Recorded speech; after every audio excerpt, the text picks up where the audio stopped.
¿Alguna vez usted escuchó La Tremenda Corte? Escuché La Tremenda Corte cuando era niño. Vi La Tremenda Corte cuando se intentó hacer en televisión con menos éxito, porque no estaban todos y sobre todo creo que no estaba el guionista. Me puedo estar equivocando y puedo estar mintiendo horriblemente. Años después, cuando tenía yo el programa muy interesante en la XQ y en la XW en México y hacíamos 2 horas de ciencia todos los días en Televisa Radio, increíblemente, yo iba de mi casa a Radiópolis oyendo La Tremenda Corte. Me parece una de las más grandes maravillas de la historia del humorismo. Y para quien no la conozca, La Tremenda Corte era un esquema muy sencillito. Había una corte donde había un tremendo juez y un tremendo secretario.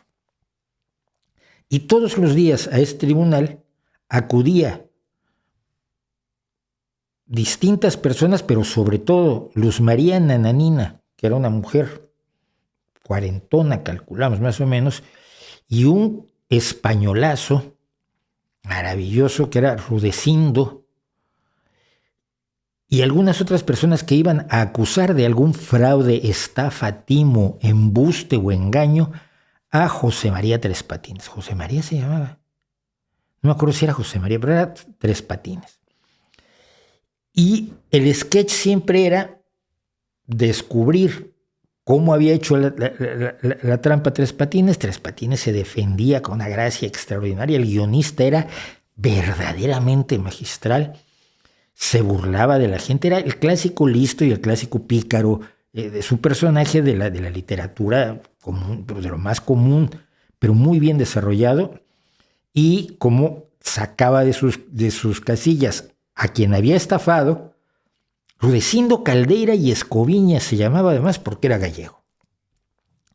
Los embaucaba y luego trataba de embaucar al juez y a veces casi lo conseguía hasta que el juez se enojaba, se daba cuenta de cómo había sido el engaño y por supuesto condenaba a diversas cosas. Siempre condenaba algo a el señor Tres Patines.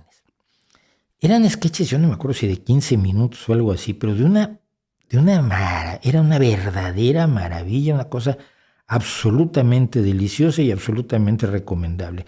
Eran, para dejarlo claro, radionovelas, pequeños fragmentos de radiodrama o de radiocomedia, hechos en Cuba en los años inmediatamente anteriores a la Revolución Cubana, y que creo que se trató de hacer, se mantuvo un tiempo después de la Revolución, pero al final los actores, si no todos, la gran mayoría, entre ellos por supuesto el que hacía el papel de Tres Patines, se fueron al exilio y desde allí trataron de hacerlo otra vez. Hubo también un cómic de Tres Patines que era divertido y estaba bien, yo lo compraba y tal, pero que no tenía la chispa que tenía esos sketches en radio que valen muchísimo la pena y que deberíamos rescatar en los podcasts ahora que lo estoy pensando. Pero bueno,